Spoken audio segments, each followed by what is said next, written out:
अस्सलाम वालेकुम। आज 1 मई की रात है। मैं कुछ देर पहले कराची पहुंचा हूं और एक अजीबोगरीब वाकया पेश आया। मुझे नहीं मालूम ये मुझे वीडियो बनानी भी चाहिए कि नहीं। मेरी पहली ऐसी वीडियो है, अल्लाह करे कि आखिरी हो। लाहौर से कराची की मेरी फ्लाइट थी आज शाम को, एयर ब्लू की, जो लाहौर से शाम 5 बजे टेक ऑफ करनी थी और मेरी सीट थी 29D। अभी तक मेरे पास बोर्डिंग पास है, ये उल्टा नजर आ रहा होगा आपको इसमें इमेज।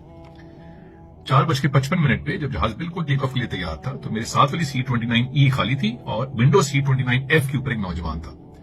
तो उसने घबराहट में एयर होस्टेस को बुलाया और एक गिलास पानी मांगा। एयर होस्टेस ने फौरन एक गिलास पानी दिया उसको। उसने वो पिया और कहा कि मेरी कुछ तबीयत ठीक नहीं है। तो एयर होस्टेस ने पूछा कि क्या हुआ सर आपको? उसने कहा मुझे पसीना आ रहा है और मेरी छाती में यहां दर्द है। एयर होस्टेस ने कहा कि चूंकि टेक ऑफ में वक्त बहुत कम है तो क्या आप ट्रैवल कर सकेंगे? तो वो हिचकिचाया ये कहते हुए गालिबन कि नहीं कर सकूंगा। उसने कहा हाँ मैं कर लूंगा और जहाज इतने में फिर टेक ऑफ कर गया। 10-15 मिनट गुजरे होंगे, 20 मिनट गुजरे होंगे। आई कुड सी कि वो अभी भी बेचैनी में है। तो उसने मुझसे कहा जगह दीजिए, मैंने वॉशरूम जाना है। उठकर वो गया, वापस आया 1-2 मिनट के बाद, फिर थोड़ा सा हिलता रहा। उसने कहा मुझे तकलीफ माफ, मैंने दोबारा जाना है। मैंने भी दोस्ती में कहा नहीं आप आइए आप 10 दफा जाइए ताकि जरा उसको तसल्ली हो जाए। वो फिर चला गया। उसके बाद वापस सीट पे वो नहीं आया। आधे घंटे बाद यानी जब 5:30 हो गए तो एक अनाउंसमेंट हुई कि कोई अगर डॉक्टर है कैबिन में, शायद एक कोई डॉक्टर था, वो फिर पीछे गया चेक करने के लिए। और चंद लम्हों के बाद कैप्टन ने अनाउंस किया कि एक पैसेंजर की तबीयत खराब है, हम वापस लाहौर जा रहे हैं। और जहाज टर्न किया और करीबन 6 बजे जहाज लैंड कर गया लाहौर में।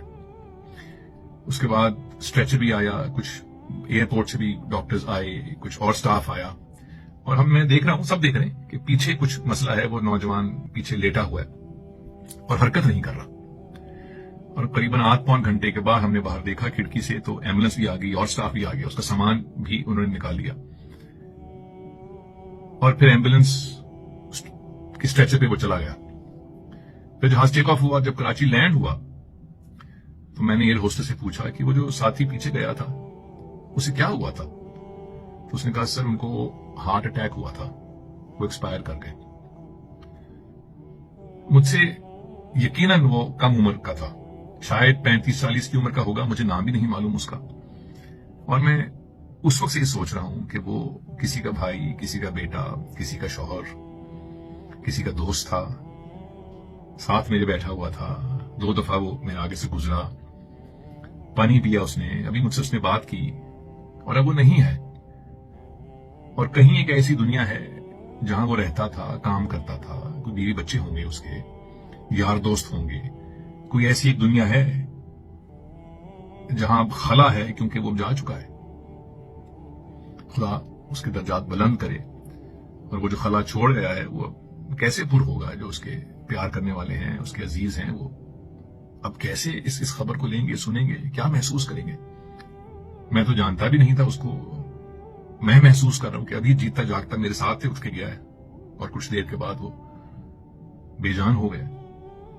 बाहर सूरत, मैं सोचता हूं कि शायद कुछ ऐसी होनी चाहिए पॉलिसी कि अगर टेक ऑफ से पहले कोई पैसेंजर को शिकायत करे सेहत की तो कतई नजर इस बात से कि वो बहुत मामूली सा कोई सिम्टम है, शायद जहाज को रोक देना चाहिए। शायद अगर वो कहता कि नहीं मैंने ट्रेवल नहीं करना और जहाज रुक जाता तो शायद वो बच जाता। बाहर सूरत, लेकिन जो स्टाफ था जो एयर ब्लू का, उन्होंने बहुत बहुत होशमंदी के साथ मुस्तकिल उसको तवज्जो दी, जो कुछ था वो उसको पहुंचाया। बस मुझे यही बात शेयर करनी थी। अगर उसके कोई ऐसा कोई साथी है जो उसको जानता था तो हम सब आपके गम में, आपके दुख में शामिल हैं। कहता हूं ये बात बड़ी मुख्तसर सी है, झुक कर चलो हयात बड़ी मुख्तसर सी है।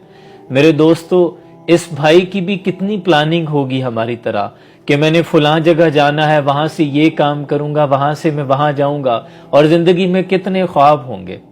और हम में से कितने नौजवान हैं जो सिर्फ ये सोचते हैं कि हमने अगले साल ये करना है, फिर मैंने फलां गाड़ी लेनी है, फलां बंगला खरीदूंगा, मैंने जिंदगी में कामयाब होना है। कितनी प्लानिंग्स हैं, लेकिन क्या हमने कभी भी मौत को उस प्लानिंग में शामिल किया है? کبھی نہیں کیا۔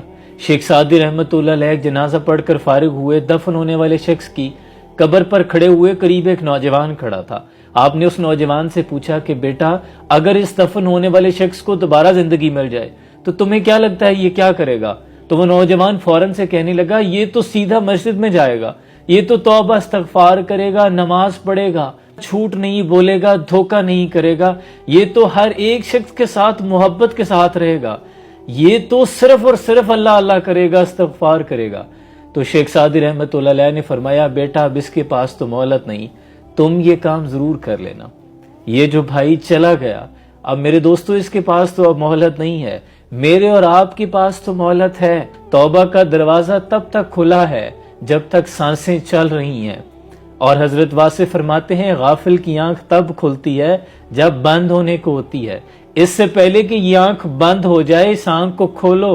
یہ دنیا عارضی ہے، یہ پیسہ، یہ دولت، یہ شہرت، یہ عزت، یہ معاشرے میں تمہارا سٹیٹس جب موت سے ضرب کھائے گا تو صفر ہو جائے گا۔ میرے دوستو الم یعن للذین آمنوا ان تخشع قلوبہم لذکر اللہ، کیا ایمان والوں کے لیے اب بھی وہ گھڑی نہیں آن پہنچی کہ ان کا دل اللہ کی یاد میں چھک جائے؟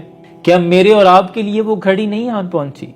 ابھی اپنے رب کے حضور صدقے دل سے توبہ کرو کہ اللہ مجھے پچھلے گناہوں پہ معاف کر دے، میں آئندہ اپنے تمام گناہوں پہ نادم ہوں اور توبہ کرتا ہوں، میں صرف تیرے مطابق اور تیرے رسول کے بتائے ہوئے طریقوں کے مطابق زندگی گزاروں گا۔ اللہ اس بھائی کی کامل بخشش اور مغفرت فرمائے۔ تمام لوگ اس کے لیے فاتحہ اور سورہ اخلاص پڑھ کر اس کی روح کو ایصال ثواب کریں، اور اس کے لواحقین کو اللہ صبر جمیل عطا فرمائے۔ سلام پہنچے۔